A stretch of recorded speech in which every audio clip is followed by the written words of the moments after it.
बेसन वाली क्रिस्पी पालक बनाने के लिए मैंने लिया है 1.5 कप बेसन। इसके अंदर डालेंगे हम आधा टीस्पून नमक, 1/4 टीस्पून इसमें बेकिंग सोडा, आधा टीस्पून हम डालेंगे इसमें साबुत ज़ीरा, आधा टीस्पून इसमें डालें लाल मिर्च का पाउडर। आधा कप पानी के साथ इसको मिक्स करें। अच्छी तरह से विस्क के साथ इसको मिक्स करें। पालक के पत्तों को भिगो दें पानी में 2-3 दफ़ा धो के। उसको हम पेपर टॉवल से ड्राई करके बेसन में डालते हैं। अच्छी तरह से मिक्स कर लें इसको। इस तरह ये हमारा अच्छा सा मिक्सचर तैयार हुआ है। पालक के पत्ते ड्राई करके इसमें डालते हैं।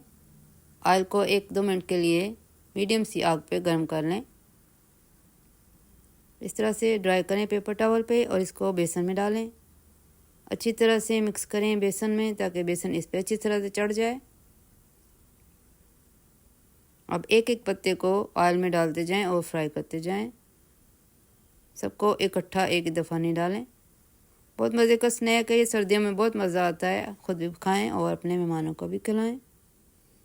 इस तरह से एक एक पत्ता ऑयल में डालें और इसको 1 मिनट एक साइड से और 1 मिनट दूसरी साइड से फ्राई करें।